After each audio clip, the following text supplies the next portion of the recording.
तो देखो आगे हम देखते हैं, मैंने तुमको यहाँ तक बताया था एल्डो पेंटोज जो होता है वो आगे मैंने बताना है तुमको कि एल्डो पेंटोज जो होता है वो ये तो डीएनए वाला बता ही दिया था, डी राइबोज होता है और ये बीटा डी होता है, ये भी बीटा डी बीटा डी मैंने लिख भी दिया है, न्यूक्लिक एसिड के अंदर जाता है। बोल रहा है ग्लूकोज और sucrose soluble in water but cyclo alkene and benzene जो होते हैं चूंकि हाइड्रोजन बना लेते हैं बिकॉज OH के साथ हाइड्रोजन बना लेते हैं।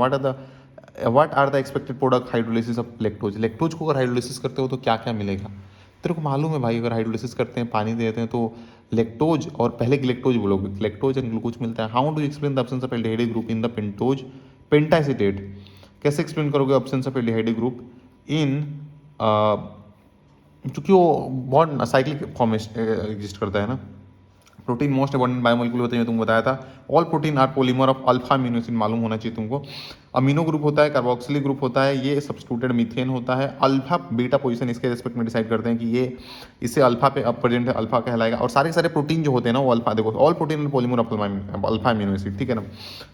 ऑल अल्फा अमीनो एसिड है ट्राइबल नेम, सबके ट्राइबल नेम होते हैं, नहीं जैसे मतलब होता है ना उनकी कुछ प्रॉपर्टी तो उसके बेसिस पर नाम रखा हुआ है। Usually the property that the compound and it's source. Glycine को हमने स्वीट टेस्ट था इसलिए नाम रखा। टायरोसिन फर्स्ट ऑप्टेन फ्रॉम चीज, यहाँ पे देखो लिखा होगा कहीं ना कहीं कि glycine names because it was had sweet taste. Tyrosine was first obtain from cheese, cheese से मिला था भाई टायरोसिन, टायरोसिन चीज से मिला था। पूछ लेंगे कभी स्टूडेंट में दिमाग में। तो amino acid are generally represented by 3 letter या 1 लेटर से उनको हम डिनोट कर लेते हैं, कोई खास बात नहीं है। देखो एमिनो एसिड जो होता है ना वो एसिडिक है, बेसिक है, न्यूट्रल है, वो डिपेंड करता है कि उसके अंदर रिलेटिव नंबर किसका ज़्यादा है, एसिडिक, बेसिक या न्यूट्रल। इसमें क्वेश्चन भाई पीवाई को भर भर के पूछा हुआ है कौन सा बेसिक है। Relative number of amino group in carboxylic acid पे देखते हैं अपन, है ना। और जो उनको हम डाइट से लेना पड़े वो इसेंशियल वाले हैं। इम्यूनो एसिड जो होते हैं ना सॉल्ट के फॉर्म में एग्जिस्ट करते हैं। Strong high melting point boiling point होगा इनका, कलरलेस होते हैं ये, और क्रिस्टलाइन सॉलिड होते हैं, वाटर सॉल्युबल होते हैं, high melting point boiling point like salt. सब प्रॉपर्टी यहाँ से डिफाइन हो गई। कलरलेस होते हैं सॉल्ट, क्रिस्टलाइन सॉलिड होते हैं सॉल्ट हैं, वाटर सॉल्युबल होते हैं सॉल्ट हैं। हालांकि COH यहाँ पे बॉन्डिंग कर लेता है, ये बात है। High melting point boiling point, क्योंकि सॉल्ट है, ये सॉल्ट है। और इसके पास एसिड बेस दोनों ग्रुप है ना, तो ये इसको आगे बोला हुआ है कि हम इसको बोलते हैं ज्यूटर एंड फॉर्म एग्जिस्ट करता है। देखो यहाँ पे स्टेटमेंट ही पढ़ते हैं, चलो मजा आएगा, पढ़ते हैं क्या बोला है। बोल रहा है this behaviour is due to and rather than simple amine and carboxylic acid, मतलब they are water soluble high melting point behave as salt rather than simple amine and carboxylic. Statement पूछेगा नहीं पूछेगा कि rather than simple amine and carboxylic acid वो behave करते हैं as water soluble high melting point salt की तरह। This behaviour is due to presence of both acidic and basic group in the same molecule in aqueous solution। Carbonyl group lose one protein and amino acid except one proton and एक dipolar ion होता है जो कि zwitter ion होता है, जो कि electrically neutral है। This is neutral but contain positive negative charge, दोनों चार्ज है इसके ऊपर। क्वेश्चन पूछ लेंगे वो आराम से पूछ लेंगे, ठीक है ना। ज्यूटर आयन जो होता है वो चार्ज स्पेसिस है नहीं, न्यूट्रल होता है बट उसके ऊपर पॉजिटिव निगेटिव चार्जेज है, ठीक है ना। ज्यूटर आयन मतलब न्यूट्रल होता है, चार्ज स्पेसिस है नहीं है, न्यूट्रल होता है, मतलब देख लेना यार, इतना तो नहीं आएगा कुछ। ज्यूटर आयनिक फॉर्म जो होता है अमीनो एसिड का वो ज्यूटर आयनिक फॉर्म जो होता है वो एम्फोथेरिक बिहेवियर शो करता है। एसिडिक बेसिक दोनों है, इसको हालांकि न्यूट्रल ही बोलोगे एंड पॉजिटिव नेगेटिव चार्जेस को प्रेजेंट होते हैं। न्यूट्रल है, पॉजिटिव नेगेटिव चार्ज, बस इंसाइड में जितना लिखा उतना देखो। एक्सेप्ट ग्लाइसिन सारे के सारे देखो, ये ऑप्टिकली इनएक्टिव, सॉरी ये ऑप्टिकली इनएक्टिव होता है ना, हाँ ऑप्टिकली एक्टिव, बाकी सारे के सारे ऑप्टिकली एक्टिव होते हैं। ऑल नेचुरल अदर सारे के सारे ऑप्टिकली एक्टिव, ग्लूकोज सारे optically active. D L configuration में अगर देखोगे तो ग्लूकोज का उल्टा अमीनो एसिड लेफ्ट साइड में क्या NH2 ग्रुप होता है तो उसको हम बोलते हैं एल अमीनो एसिड, ये ज़्यादा अबंडेंट होते हैं। पेप्टाइड बॉन्ड इनके बीच में प्रेजेंट होता है जो कि एमाइड बॉन्ड है। ग्लाइकोसिडिक बॉन्ड ऑक्साइड बॉन्ड होता है, और फॉस्फोडाइस्टर बॉन्ड डाइस्टर एस्टर वाला बॉन्ड होता है, ठीक। आगे अपन देखते हैं तो आगे यही सारी चीज़ें लिखी हुई हैं। यहाँ से पानी कैसे निकालते हैं देख लो, यहाँ पे एमाइड ही बन रहा है यार, पहले से OH लेना, ये भी इंपॉर्टेंट है। पहले से OH लो, बाद वाले से H लो, निकाल दो पानी, तो ये बन गया पेप्टाइड। एमाइड लिंकेज दिख रहा है, पेप्टाइड बॉन्ड जो होता है एमाइड लिंकेज होता है एक्चुअली। यहाँ पे पढ़ोगे एलिमिनेशन वन पेप्टाइड बॉन्ड जो होता है ये होता है। और प्रोडक्ट रिएक्शन को डायोडाइड बोलते हैं। यहाँ पे ग्लाइसिन और अमीन को जोड़ा था, ग्लाइसिन और एलिनिन को हमने जोड़ा था। आप बोलोगे देखो ग्लाइसिन कंबाइंस विद एलिनिन तो इसको डाइपेप्टाइड ग्लाइसिल एलिनिन बोलते हैं, ग्लाइसाइल एलिनिन, ग्लाइसाइल एलिनिन, ग्लाइसाइल एलिनिन मालूम होना चाहिए, ग्लाइसाइल एलिनिन बोलते हैं अपन, ठीक है ना। और आगे अपन देखते हैं, अगर ग्लाइसाइल एलिनिन बोलते हैं अपन उसको, ग्लाइसाइल एलिनिन बोलते हैं अपन उसको, ठीक है। आगे अगर हम देखें तो ग्लूकोज जो होता है, ग्लूकोज यहाँ पे एक बोला हुआ है चीज़, अच्छा रुको, ग्लूकोज जो होता है सेम, अच्छा ज़्यादा होता है तो तेरे को पहले ही मैंने बता दिया था, पॉलीपेप्टाइड कब बोलते हैं 10 से ज़्यादा होगा तो, ठीक है ना। प्रोटीन कब कहेंगे उसको, तो प्रोटीन तब कहेंगे जब पॉलीपेप्टाइड तो होगा उसके अंदर मोर देन 100 अमीनो एसिड होंगे एंड मोर देन उसका मास जो होगा 1000 यू होगा, मोर देन 10,000 यू होगा, तो पॉलीपेप्टाइड तब उसको बोलते हैं जब उसके पास मोर देन 10, क्या बोल रहा है यार, नंबर ऑफ अमीनो, अच्छा पॉलीपेप्टाइड जो होते हैं वो प्रोटीन, क्या ये polypeptide more than 100 amino acid residue and heavy molecular इतना, तब उसको प्रोटीन बोलते हैं। सारी चीज लिखी यार। Polypeptide with fewer amino acid, polypeptide with fewer amino acid likely to call protein, मतलब polypeptide are likely to called protein if they ordinarily have well defined conformation of protein. जब उनके पास वेल डिफाइंड कॉन्फॉर्मेशन होता है protein का, तब हम उनको बोलेंगे। जैसे कि इंसुलिन के अंदर इक्यावन अमीनो एसिड होता है, फिर भी उसको प्रोटीन बोलते हैं। प्रोटीन जो होते हैं वो 3D स्ट्रक्चर होते हैं, वो दो भागों में बढ़ते हैं हमारे पास, फाइब्रस एंड ग्लोबुलर। फाइबर के अंदर फाइबर होगा, वाटर सॉल्युबल, इनसॉल्युबल। फाइबर कहाँ केस घुलता है, नहीं होगा, तो इनसॉल्युबल होगा। केराटिन आएगा, मायोसिन आएगा। ग्लोबुलर के अंदर क्या आएगा, ग्लोबुलर, इसके अंदर 4 सब क्वाटिनरी स्ट्रक्चर होता है, और ये वाटर सॉल्युबल होता है। और इसके अंदर क्या होते हैं, तो क्या क्या आता है ये बताओ ना तुम मेरे को। इंसुलिन आता है और एल्बुमिन वगैरह आ जाता है इसके अंदर ही, ठीक है। तो देख लो कि फाइब्रस प्रोटीन जो होते हैं रन करते हैं पैरेलल, हेयर स्ट्रेट है, रन करते हैं पैरेलल, और इनके बीच में कौन कौन सा बॉन्ड होता है, हाइड्रोजन एंड डाइसल्फाइड बॉन्ड होता है। हाइड्रोजन एंड डाइसल्फाइड बॉन्ड होता है। इनसॉल्युबल होते हैं पानी के अंदर, ये वाले जो होते हैं सॉल्युबल होते हैं पानी के अंदर। Coil around each other, spherical shape हो जाता है इनका, ग्लोबुलर स्फेरिकल शेप हो जाता है। और ये जो होते हैं सॉल्युबल होते हैं पानी के अंदर, ठीक है ना, सॉल्युबल होते हैं पानी के अंदर। तेरे को मालूम है एग्जांपल एल्ब्यूमिन, इंसुलिन तुम बता दी। Primary structure, secondary structure. देखो प्राइमरी स्ट्रक्चर वो स्ट्रक्चर होता है जो कि हमें आइडिया देता है कि कौन से सीक्वेंस में प्रेजेंट है। सेकेंडरी स्ट्रक्चर जो होता है वो हाइड्रोजन बॉन्ड उनके बीच में बन जाता है, या तो ऐसे हो, या बीटा प्लेट से होता है कि उसको पूरा एकदम फैला के रख दो, पूरा स्ट्रेच करके रख दो, उनके बीच में हाइड्रोजन बॉन्ड बनेगा, तो बीटा प्लेट से बनता है। देखो ना यहाँ क्या लिखा हुआ है, प्राइमरी स्ट्रक्चर जो होता है प्रोटीन का, प्रोटीन में मोर अमीनो एसिड लिंक होते हैं। स्पेसिफिक सीक्वेंस में मालूम चलता है, sequence of amino acid is said primary structure of that protein. Any change in this create different protein. Of course यार, सीक्वेंस ऑफ अमीनो एसिड कोई चेंज करोगे तो प्रोटीन ही अलग हो जाएगा ना। सेकेंडरी स्ट्रक्चर, एस से सेकेंडरी से शेप के बारे में बताता है। शेप जो होता है हमारे पास अल्फा हेलिक्स और बीटा प्लेटेड फॉर्म में मिलता है। The shape in which the long polypeptide chain exist, है ना। शेप के बारे में बता रहा है, alpha helix and beta pleated sheet structure जो होता है, alpha helix and beta pleated sheet structure होता है। This structure arise due to regular folding. This structure arise due to regular folding backbone, right handed में बोलता है, और backbone of polypeptide. Regular folding होता है और हाइड्रोजन बॉन्डिंग होता है इन दोनों के बीच में। ये देखो एनसीईआरटी का लाइन है भाई, ये सी डबल बॉन्ड ओ और NH2 के बीच में हमारे पास हाइड्रोजन बॉन्डिंग होता है। अल्फा हेलिक्स बोलते हैं, राइट हैंडेड कॉइलिंग होता है। बीटा प्लेट के अंदर स्ट्रेच आउट कर दो नियरली मैक्सिमम एक्सटेंशन तक, let down side by side उसको रख दो, इंटरमोलिकुलर हाइड्रोजन बॉन्डिंग के बीच में हो जाएगा। बीटा प्लेट बोलते हैं। इंटरसेलुलर स्ट्रक्चर के बारे में बात करोगे तो ओवरऑल उनके ऊपर फर्दर फोल्डिंग होती है, यही एक्टिव होता है, यही एक्टिव साइट्स बनाता है। तो ओवरऑल फोल्डिंग होती है polypeptide chain. Further folding of secondary structure होता है। टू मेजर मोलिकुलर से बच्चा फाइब्रस ग्लोबुलर जो होते हैं, ये तुमको बताए 3D स्ट्रक्चर होते हैं। 2 degree and 3 degree structure of protein are hydrogen bond. अच्छा, उसके अंदर कौन कौन सा फोर्स प्रेजेंट होता है, कौन कौन सा बॉन्ड पर, hydrogen sulphide, van der Waals, electrostatic, disulphide, van der Waals, electrostatic, hydrogen disulphide. Quaternary जो होता है वो कुछ अलग नहीं होता है, वही जो 3 डिग्री है ना, वही अलग अलग प्रेजेंट होकर एक को सब यूनिट बोलते हैं उसके अंदर, बस वही बात है, सब यूनिट बोलते हैं, पॉलीपेप्टाइड होते हैं। स्पेशल अरेंजमेंट का कैसे होता है, एक दूसरे के रिस्पेक्ट में, ऊपर ऊपर है, नीचे नीचे है, ऐसा ही हेमोग्लोबिन के बारे में बताया हुआ इधर। Primary, secondary, tertiary structure have active sites. इसके बाद हाइड्रोजन बॉन्ड थे, इसके पास सर कई तरह के बॉन्ड थे, हाइड्रोजन सल्फाइड, इसके पास हाइड्रोजन सल्फाइड बॉन्ड हो सकते हैं, हाइड्रोजन बॉन्ड होंगे, एंड सल्फाइड बॉन्ड 3D के स्ट्रक्चर का लिखा हुआ है, हाइड्रोजन बॉन्ड बस बोलोगे यहाँ पे, हाइड्रोजन बॉन्ड, यहाँ पे सल्फाइड बॉन्ड भी आ जाएगा, हाइड्रोजन बॉन्ड हो, सल्फाइड बॉन्ड हो, डाइसल्फाइड लिंकेज हो, हाइड्रोजन बॉन्ड डाइसल्फाइड लिंकेज हो, इलेक्ट्रोस्टैटिक हो या वंडरवाल फोर्स हो, सब सब सब सब सब क्वाटरनरी स्ट्रक्चर ये हो गया। यहाँ पे हीमोग्लोबिन का बताया हुआ है कि प्राइमरी स्ट्रक्चर ऐसे था, सेकेंडरी ऐसे गया, टर्शियरी, और इसी का 4 सब यूनिट, और एक में यहाँ पे हमने देखा कि एक हीम ग्रुप प्रेजेंट था, इसलिए ये एक Fe2+ ये है, ये 3D स्ट्रक्चर में एक हीम ग्रुप है और ये एक ऑक्सीजन कैरी करता है। 4 हीम ग्रुप हो गए, 4 बाइंड करेंगे 4 मोलिक्यूल ऑफ ऑक्सीजन से, दिख रहा है हमें 4 डिग्री स्ट्रक्चर है। क्वाटरनरी सब 4 सब यूनिट क्वाटरनरी स्ट्रक्चर होते हैं, बिल्कुल सिंपल सी बात है, बिल्कुल सिंपल सी बात है। डीनेचुरेशन ऑफ प्रोटीन के अंदर क्या होता है ना, एसिडिक, ये एनसीईआरटी की लाइन है, सॉरी ये PYQ में आया हुआ है कि क्या कि pH भी चेंज करो या टेम्परेचर चेंज करो, डीनेचर हो जाते हैं और वो लूज कर देते हैं भाई, ये पूरा स्टेटमेंट PYQ आया हुआ है। Protein found in biological system are unique, have unique 3 dimensional structure and biological activity called native protein.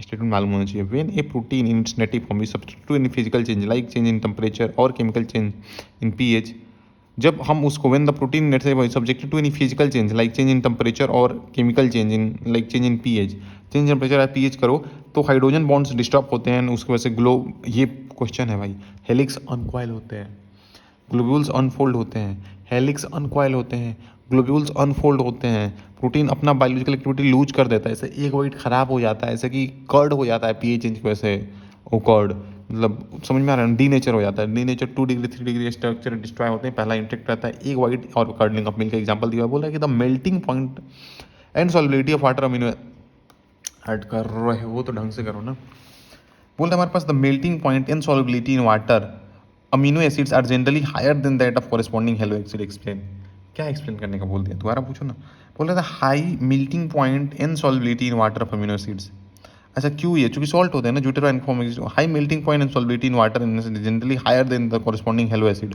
Corresponding halo acid ज़्यादा क्यों होता है, चूंकि ज्यूटेरो इनफॉर्म एग्जिस्ट करते हैं, जो सॉल्ट एग्जिस्ट करते हैं, where does the water goes after boiling, तो ऑब्जॉर्ब हो जाता है वही डी नेचर प्रोटीन के अंदर, ठीक है ना, कहाँ पानी जाता है एक को जब गर्म करते हैं, उसका ये पूछा था। एंजाइम्स के बारे में बात करते हैं, एंजाइम्स जो होते हैं सारे के सारे ग्लोबुलर प्रोटीन होते हैं, ऑलमोस्ट ऑल बोला है, चूंकि राइबोजाइम मालूम है एंजाइम में, बट वो नहीं है, वेरी स्पेसिफिक होते हैं सबस्ट्रेट के लिए भी और एक पर्टिकुलर रिएक्शन के लिए भी और एक सबस्ट्रेट के लिए भी, बहुत इंपॉर्टेंट है, जनरली नेम्ड आफ्टर, ये तुमको चीज़ बता रहा था मैं, कंपाउंड और class of compound upon which they work, है ना, ठीक है। एंडिंग नेम इनका एज होता है और इनका बहुत ओनली स्मॉल क्वांटिटी जो होता है नीड होता है, बहुत स्मॉल क्वांटिटी चाहिए एंजाइम का, बहुत स्मॉल क्वांटिटी ही चाहिए, एंड रिड्यूस करते हैं एक्टिवेशन एनर्जी को। विटामिन जो होते हैं ना ऑर्गेनिक कंपाउंड होते हैं जो कि बहुत कम क्वांटिटी में चाहिए और इनके बिना जो होता है ना एक्सेस में भी खराब होते हैं, इसलिए डॉक्टर से कंसल्ट किया करो। तो ये विटामिन जो होते हैं ना, पहले विटामिन के अंदर एक इंटरेस्टिंग कहानी से, विटामिन के अंदर हमें लगता था वाइट अमीन होते हैं, बट बाद में मालूम चला कि अमीन नहीं है, तो इसके अंदर से अमीन वाला ई हटा दिया था। अभी देखो किधर लिखा हुआ है, विटामिन के अंदर ई जो था ना, पहले हमें लगता था वाइटल अमीन बोलते थे, बट हमें लगा बाद में कि नहीं बहुत सारे ऐसे हैं जिसमें अमीनो ग्रुप नहीं है, तो ई को हमने हटा दिया विटामिन से। क्या मजाक किया आपने, वाह वाह वाह वाह। तो हमने यहाँ पे बोला कि most vitamins cannot synthesize in our body and plant can synthesize all of them, ये इंपॉर्टेंट लाइन है, plant can synthesize all of them and bacteria of our gut can produce some of them, B12 होता है। अच्छा B12 store कहाँ होता है, हमारे liver के अंदर स्टोर होता है, नहीं वो एक्सक्रीट आउट नहीं होता है, बी एंड सी जो होते हैं वाटर सोलुबल होते हैं, एक्सक्रीट आउट हो जाते हैं, बट विटामिन B12 नहीं होता है एक्सक्रीट आउट, कीड़ा से याद उसको रखो, या वाटर सोलुबल BC होता है, याद रखो। ऑर्गेनिक कंपाउंड जो होते हैं रिक्वायर्ड होते हैं, ऐसे ऑर्गेनिक कंपाउंड जो स्मॉल अमाउंट में रिक्वायर्ड होते हैं, परफॉर्म करते हैं specific biological function of normal maintenance of optimal growth and health, optimum growth and health को मेंटेन करते हैं, तो उसको अपन विटामिन बोलते हैं।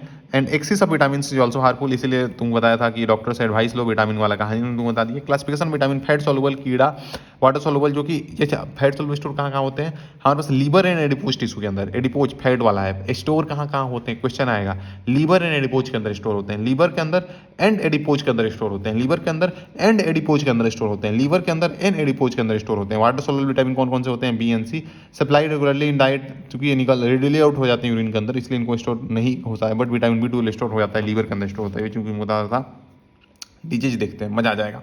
आ जाओ देखो विटामिन, सबसे पहले एक क्वेश्चन आया हुआ है, ये इसका पीवाई को आया हुआ है, राइबोफ्लेविन जो होता है हमारे पास, ये क्या करता है, BCC से याद रखो क्या हो गया, berry berry, B1 berry berry मालूम है तुमको, चेलोसिस एंड कॉन्वोल्यूशन। चेलोसिस के अंदर क्या होता है, साइड में जो होठ के हो गए नेल्स वगैरह फटते हैं, fissuring at corner of mouth and lips, and digest, ये मतलब चिलोसिस इसको ही बोलते हैं, और भी हो सकता है, ये सब नहीं पूछेगा आगे नीचे का। Burning sensation of skin, digestive disorder, ये सब चीज़ें होती हैं, ठीक है, वो सब नहीं पूछेगा। कन्वल्सन B6 होता है, पैराडॉक्सिन कन्वल्सन होता है, B12 होता है, परनिक्सन, इसके अंदर खाली आरबीसी बन रहे हैं, उसमें अंदर हीमोग्लोबिन है ही नहीं। विटामिन A जो होता है ये आँख से रिलेटेड होता है, दो होता है, एक तो तुम मालूम है नाइट ब्लाइंडनेस, और एक ऑप्थेल्मिया, यहाँ पर जीरोऑप्थेल्मिया आ रहा है, हार्डनिंग ऑफ कॉर्निया, आई का जो कॉर्निया होता है हार्ड हो जाता है। विटामिन C एस्कॉर्बिक एसिड, तुम मालूम है, ये तो तुमको याद ही है, इसका नाम कैसे याद रटते थे, रानी एंड पिंटू, 6 पैराडॉक्सिन X, ऐसे याद रखो। विटामिन D जो होता है उसके अंदर राइकेट्स होता है चिल्ड्रन के अंदर, और ऑस्ट्रोमेलेसिया होता है हमारे पास एडल्ट के अंदर, ठीक है ना। बोन, वही बोन जो होंगे वो सॉफ्ट होंगे, एंड जॉइंट पेन होगा, वही बोन डिफॉर्मिटीज वगैरह आएंगी, ठीक ठीक। और के जो होता है विटामिन के डिफिशिएंसी से क्लॉटिंग टाइम बढ़ जाता है, क्लॉटिंग बढ़ जाता है। ये वाला जो होता है इंक्रीज फ्लेजिलिटी ऑफ आरबीसी, दोनों ब्लड से रिलेटेड थे, तो ब्लड का क्लॉटिंग टाइम इधर और फ्लेजिलिटी ऑफ आरबीसी, ठीक ठीक। आगे हम देखते हैं, तुम्हारे पास आते हैं हम केमिकल नेचर के बारे में। तुमको चीज़ें बता दी मैंने ऑलरेडी।